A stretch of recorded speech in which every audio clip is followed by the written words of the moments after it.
Okay, guys, so here we go. Yesterday, we finished up Unit 5 by taking our Unit 5 test on Introduction to Genetics. And what we are going to do today is continue on to Unit 6. So this is all about how traits are passed from generation to generation. And specifically, what we are going to talk about today are sex-linked traits. So let's think about that for a second. Sex-linked traits. What on earth does that mean? Okay? We have sex chromosomes in our body. Each of us do. It's what makes us a guy or a girl, right? Females have XX, males have XY, okay? So if they're linked traits, that must mean that these traits are linked to what sex the person is, whether they are a guy or girl. And that's exactly what it is. And that's exactly what we're going to talk about today. Is we're going to talk about, and we're going to see how sex chromosomes work, and number 2, how sex-linked traits are passed from generation to generation. All right, so it's going to be really easy. Today is going to be so easy because you already know about 85% of the material that we're going to be going over. You already know about Punnett squares. Check. Okay, you already know about the male and female genotypes. Males are XY, females are XX. Check. Okay, and you already know that if you draw a Punnett square to determine your chances of getting a boy or a girl, that 50% chances every time you're going to get a boy or you're going to get a girl. There's a 50% chance of a boy, there's a 50% chance of a girl. You guys already know that. Okay, so simple, so easy. Okay, so don't stress about this. It might seem like these big, awful words and, oh my goodness, she's so mean because she's assigning this to us. No, it's simple. It's easy. Okay, so just think about the stuff that you already know, and the stuff that you don't know will seem a lot simpler. Okay, so moving on. First thing we're going to do, we're going to start off with something simple. What's the difference between autosomes and sex chromosomes? All right, so if you look to the picture onto the right, all right, autosomes are these first 22 pairs of chromosomes. So from 1 to 22, those are autosomes, okay? Those are these first sets of chromosomes, 1 to 22.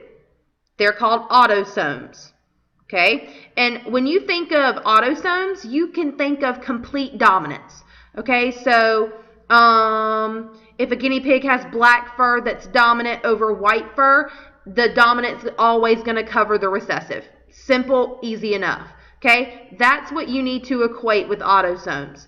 Sex chromosomes, on the other hand, are a little bit different. Okay, so your sex chromosomes, unlike autosomes, is your last pair of chromosomes. This X and Y in males or this XX in women. Okay, so in this case, it's an XY. It's this very last pair of chromosomes. Got it? So that's your main difference. Autosomes, all these pairs right here up to number 22. Sex chromosomes, this last pair right here, this XX in girls or this XY in males. All right? Now, sex-linked traits and disorders. So, just like you have genes that code for traits on your autosomes, you also have genes that code for certain traits on your sex chromosomes. Okay? So, traits that are found only on your sex chromosomes are called sex-linked traits. Now, these traits are only found on your X chromosome. They're not found on Y's. So guys, you don't have any of these sex-linked traits on your Y chromosome. Girls, we have 2 X's. So we have double the amount of these sex-linked traits and disorders. Okay? Now, where this is underlined, if you notice on your note-taking sheet, you have a space where you have to put the definition for sex-linked traits. Sex-linked traits, okay?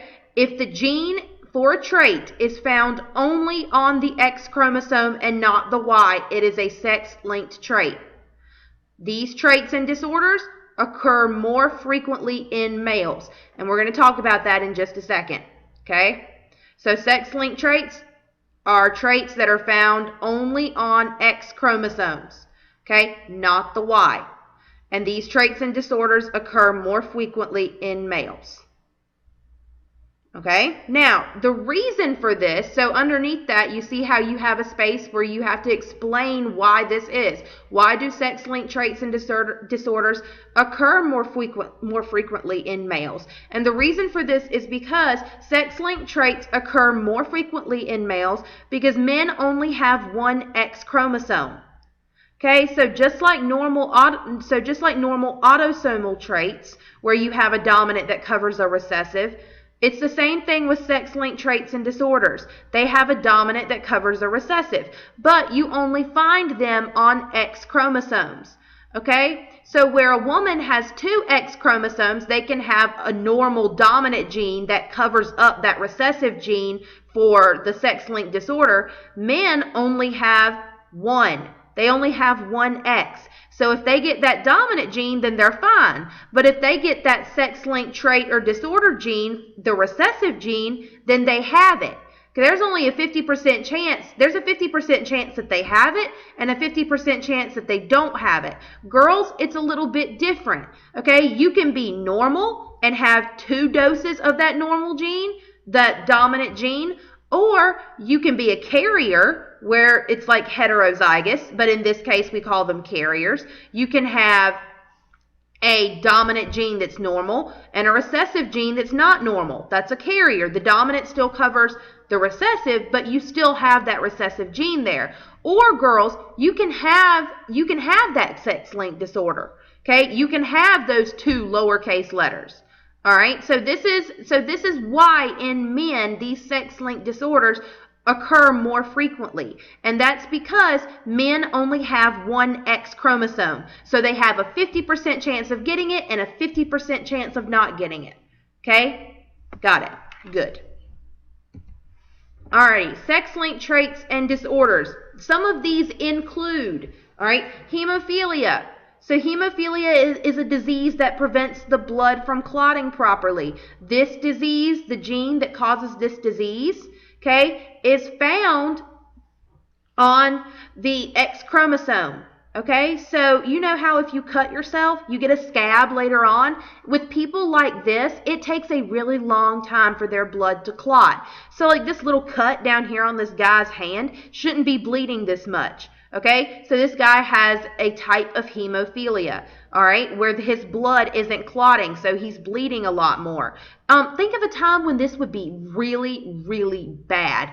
Okay, like if you're in a car accident and your head is injured, you want your blood to clot, right? You want to get a scab over that so you'll stop bleeding, so you won't lose so much blood. But in this case, this is really bad because if your blood doesn't clot, then you could lose a lot of blood.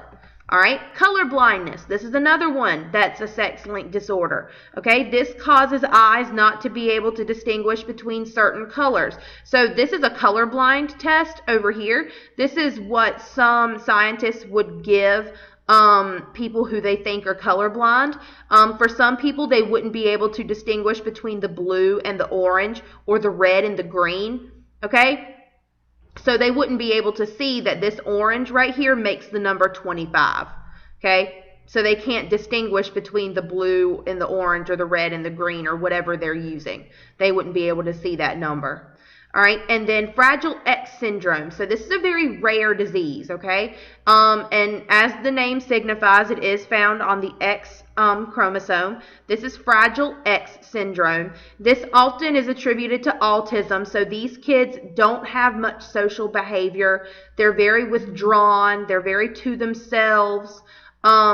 And they often have mental retardation. So kids like these, they're very withdrawn, they're very to themselves. Some of them have varying degrees of mental retardation. This disease also causes these large ears that are out on either side of his head. It also causes an elongated face. So if you look, you can see how his head is very long. Okay, this is Fragile X syndrome. So children that have this disease often have mental retardation and very, very large ears, an elongated face, and sometimes they have really large eyes. Okay, so that's another significant symptom of having Fragile X syndrome. Okay, so these are just some examples of sex-linked traits and disorders. So you need to be sure to put those in your notes, along with just like a one little sentence about what it is. Okay. All right, moving on.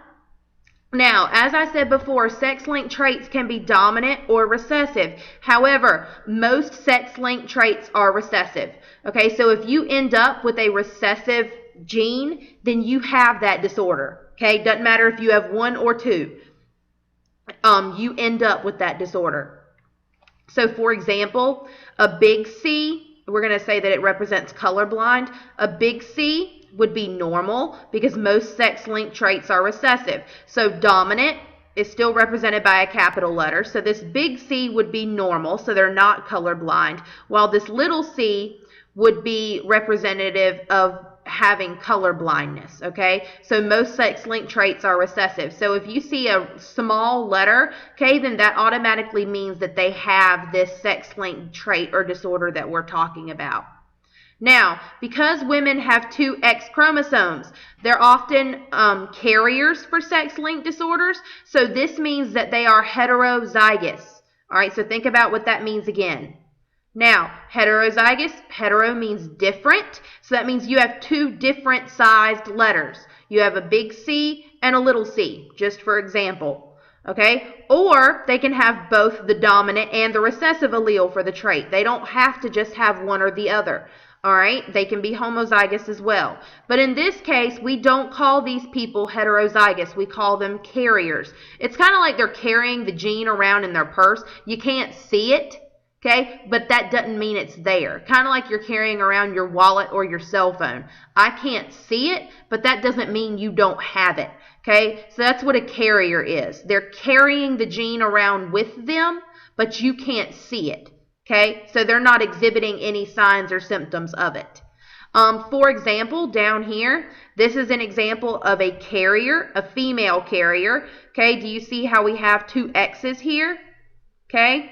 And then you have a large A, okay? This is just a made up gene. But as you can see, they have a large A here, so this is a normal gene, followed by a little a on this chromosome. This means that this person is a carrier, right? So they have a normal gene and they have this one. Just like regular times, the dominant still covers the recessive. Okay, so even though they have this little letter over here, they have this A to cover it up. So they don't have the disease. They don't have any signs or symptoms of it. They're a carrier, but they don't actually have the symptoms, or they don't actually have it. Okay, so this person down here would be a female carrier. They have the recessive allele for the disorder, or they have the recessive gene for the disorder, but there's a dominant trait there that covers it up or masks it. All right, now with sex-linked traits, we always have to use X's and Y's to represent the sex chromosomes, with the alleles for the particular trait written as a superscript above it. So just what you just saw. So if I go back, do you see how you have the chromosome here? Okay, you've got this X chromosome here, but then you have the allele for the gene written above it. Okay, so if I said write a male carrier for color blindness, you would have an X, okay? And actually, males can't be carriers. They either have it or they don't. So I could say that I wanted you to write a male who does not have color blindness. You would write an X with a big C, because that means normal, and then just a regular Y. And I'll show you how to do that in just a second. But if we go forward again, so with sex-linked traits, remember, you always have to use the X's and Y's to represent the sex chromosomes, with the alleles for that trait written as a superscript above it. So for example, look down here. An example for this, we're going to use H's to represent hemophilia. So a capital H is going to be normal, and a lowercase h is going to mean that this person has hemophilia because it's a recessively linked disorder. Now, note that since the Y chromosome does not does not contain any sex-linked traits, there's no superscripts above it because the Y doesn't carry the trait for that disorder anyway, so we don't even have to worry about putting anything there. Okay, these are always X-linked disorders. Always, always, always. The only time you need to put the superscript above that chromosome is when it's an X. Okay, so if it's a female, you have two X's, and this is a normal female because they have two uppercase H's.